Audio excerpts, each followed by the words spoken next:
All right, everyone, we start off today talking about something that is obvious if you step back and you sort of let go of your own personal bias, but a lot of people, they can't get past polling numbers or matchups, imaginary matchups. At this point, you don't even have a Dem candidate yet, and internal bias, whether they're on the right or on the left, and I'm making this statement. Yes, Trump will likely be reelected. Now, this deviates even from his own core fans. A lot of them say, well, it's certain. Look at the Democratic clown car. He's definitely going to be reelected. 110% chance. No, not necessarily. What happens if he has a massive heart attack tomorrow? He loses if he persists. Pence probably takes over at that point. But if he were to stick it in, he would probably get primaried. It'd be a serious primary, and he would lose because people would be asking health-related questions. What happens if there was an actual major scandal? Like, let's say he actually ends up connected to Epstein. It's possible. I don't think it will. I don't think it's likely. But let's say, it actually happens. Well, yeah, his presidency would be fundamentally over. Especially since that would take heat off of all the Democrats likely to be implicated, so they would definitely focus on that 24/7. It's just the way that it is. So you can't say certain. You can say, oh, it's 99% chance, there's a 90% chance. I give it about an 80% chance right now, which is pretty strong. The reason why it's not higher is we don't know who the Democrat will be, of course. Separate news today. Warren and Kamala Harris are delving deep into identity politics. We'll see how well that works for them. Buttigieg outraised and outspent Biden himself. Buttigieg is now the #1 earner in the Dem field for the last quarter. Now, of course, part of that is he gets in, he has that star power. He got a boost from that. I'm not sure that that'll hold true for quarter 3, but at the very least, he's a top-rung candidate in the money sense. He's got enough money to continue. There's no reason for him to drop out. He's looking at that, what was it, $25 million? Trump's the only one who outraised and outspent Buttigieg. We'll analyze that and what that actually means a little bit later. As far as the re-election goes in the general, though, once we have a Dem face to put before Trump, it'll be more clear his odds. Because it really does depend. If he's facing off against let's say Sanders out of nowhere, he manages to regain his footing, somehow he claws together enough delegates in a crowded field so that he becomes the nominee. I don't think that'll happen. At this point, there's a very low chance that happens. You put up a 78-year-old self-proclaimed socialist against someone who's reigning over a generally good economy in general peacetime, he'll get flattened. Trump would probably win. If you put him up in front of Kamala, her baggage becomes a problem. Her baggage and the fact that despite one good debate performance, she is a little bit like maybe a more cerebral version of Warren under pressure, but less cerebral when not. Like I would say this. Here's how I'd rank those two. This is an important sort of dichotomy here. Elizabeth Warren is more well-spoken in a general sense. But when antagonized, when the questioning isn't amiable, when it goes beyond the neutral or the friendly and into the realm of getting questioned, she locks up. She does more poorly. Kamala Harris under pressure performs very, very well. In fact, she was arguably one of the best people on the stage there as far as being able to get fiery, deal with, a jab at her and deflect it. She did very well. In her general manner of speech, less so. She'd be more like a Biden. If he goes up before Biden is more maybe sane, supposedly, than some of these candidates. But he's just old and boring, and it's like he's not going to get a crowd whipped up into a frenzy. If he becomes the nominee, there's like a 90% chance of Trump's re-election. If it was Sanders, I'd say 99%. With Elizabeth Warren or Kamala, it drops a little bit. It's like 80, 85. With Buttigieg, I think it'd be in the 70s somewhere, at least for the top-rung candidates. And there's a 99% chance one of them will be the nominee. At this point, you're getting awfully late in the game. You're going to head into another set of debates. After that, it's pretty much going to be locked down. There's really no chance left. Swalwell just dropped out. There's a reason for that. If you're riding at like 0.5% in the aggregate and, some polls show you at 0, what's the fucking point of staying in? At this point, you'll have attrition on the lower end of the field. What'll happen is it'll thin a little bit because what'll happen is people will run out of money. Because even if you can get a few donations, having a campaign that is still recognizable in some form does cost money.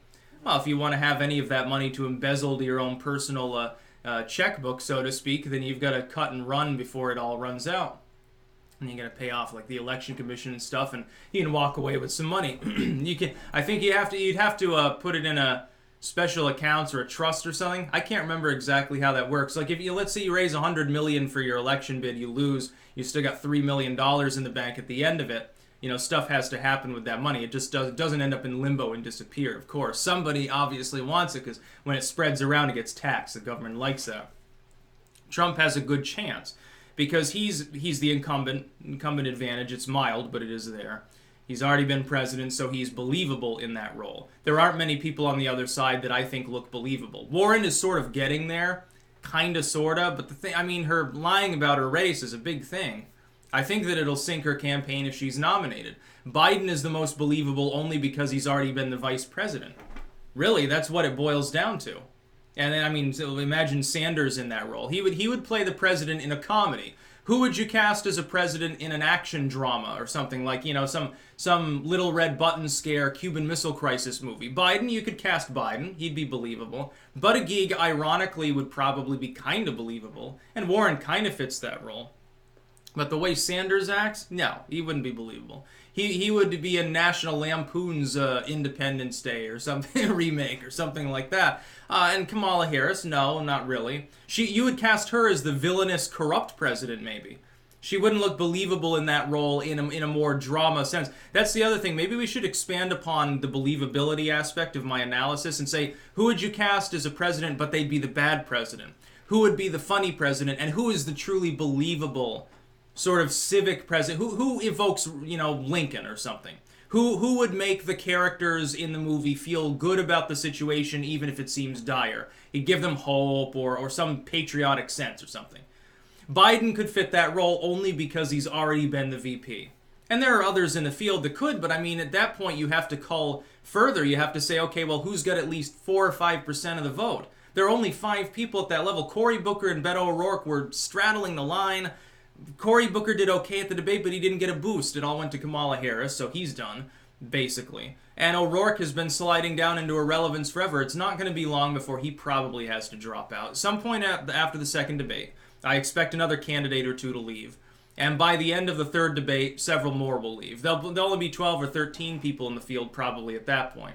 Now, you could see some support coalesce around a none of the front runners platform to make a 6th place slot that's technically viable.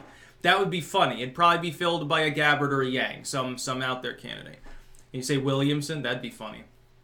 I want that crazy hippie talking about chemicals in the food and weird shit like that. I want her, so desperately I want her to continue and persist and refuse to drop out. I just want her to be there because it'll make a mockery of the Democratic Party. And that's what the Dems need. They need to lose in a spectacular fashion. In fact, my advice to Democrats, like, let's say you're a partisan Democrat, you're liberal and never Trump or whatever, let Trump win.